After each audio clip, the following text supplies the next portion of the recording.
Hi, hello mga kalasa. Welcome sa Lasang Pilipina. Hanap mo ba ang luto sa manok na walang kahirap-hirap pero sobra ang sarap? Ito na, i-marinate ko muna yung chicken sa toyo. Lagyan ko rin ng paminta.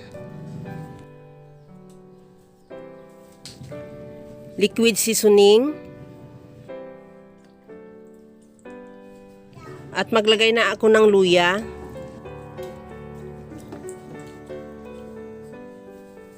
Lagyan ko rin ng dahon ng sibuyas.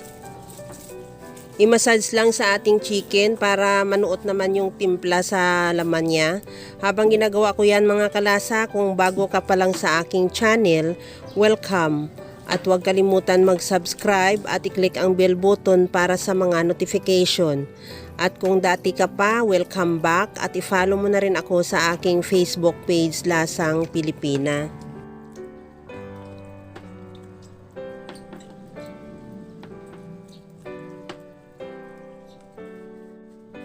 Maglagay na rin ako ng asukal. Optional, kung ayaw mo nang maglagay ng asukal, pwede rin. Pero ako, mas masarap kasi pagka medyo manamis-namis o may asukal para ma-enhance naman yung lasa ng alat ng ating tuyo.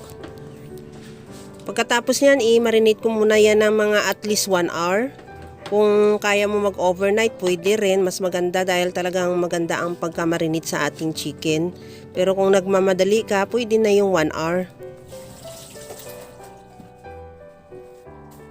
Lulutuin ko yan sa rice cooker. Maglagay ako ng sibuyas sa rice cooker. At ilagay ko na yung chicken.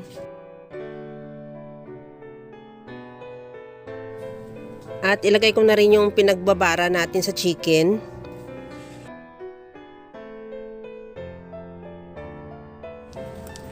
Takpan at lutuin ng at least 40 to 45 minutes.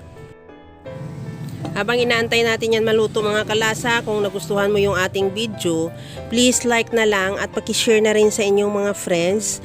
At kung bago ka pa lang sa aking channel, subscribe na at i-click mo na rin ang bell button para sa mga notification. Ito na mga kalasa, presenting yung ating steamed chicken na sobrang dali niya lang lutuin at walang nga kahirap-hirap at sobrang sarap na rin. Kaya mga kalasa, alam ko kayang-kaya mo rin tong gawin. Kagaya lang lagi sa sinasabi ko na wala namang hindi marunong magluto basta sa simpleng paraan lang. Ito na mga kalasa, tikman na natin yung ating chicken na sa sobrang lambot niya at grabe ang sarap. Kaya gawa ka na rin. Hanggang sa muli mga kalasa. Thank you for watching. Bye-bye! Tanggal agad ang buto. Wala yung buto. Sobrang lamig. Buto na yun ah.